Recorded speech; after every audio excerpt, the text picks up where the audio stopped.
प्याज तो हमारी रसोई का राजा है। लगभग हर भारतीय खाने में प्याज का इस्तेमाल होता है। इसीलिए ये हमारे किसान भाइयों के लिए बहुत महत्वपूर्ण फसल है। बहुत सारे किसान अपनी कमाई के लिए प्याज पर निर्भर करते हैं। अच्छी प्याज की फसल का मतलब है अच्छी कमाई।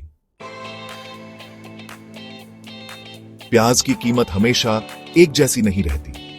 ये साल भर बदलती रहती है। मौसम का बहुत बड़ा हाथ होता है। बहुत ज्यादा बारिश या बारिश न होने से फसल खराब हो सकती है और सप्लाई कम हो जाती है। इससे प्याज के दाम बढ़ जाते हैं। कई बार प्याज को खेतों से मंडियों तक पहुंचाने में भी दिक्कतें आती हैं। ये सप्लाई चेन प्रॉब्लम्स भी कीमत बढ़ा देते हैं। डिमांड और सप्लाई भी प्याज की कीमतों को प्रभावित करते हैं। जब बाजार में बहुत सारा प्याज होता है तो कीमत कम हो जाती है।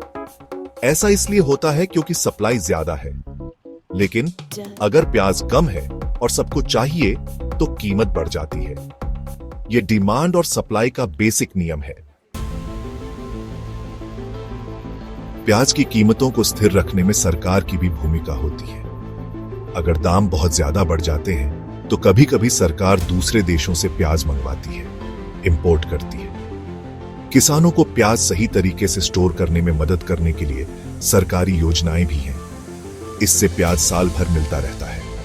किसान भाइयों को इन योजनाओं पर नजर रखनी चाहिए। किसानों को अपनी प्याज का अच्छा दाम मिले, इसके लिए उन्हें प्याज को सही तरीके से स्टोर करके रखना चाहिए। इससे बर्बादी नहीं होगी और अच्छे दामों पर बेच पाएंगे। उन्हें मार्केट ट्रेंड्स और सरकारी नीतियों की जानकारी रखनी चाहिए।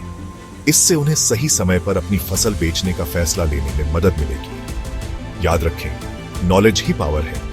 Follow Agritree for agriculture knowledge.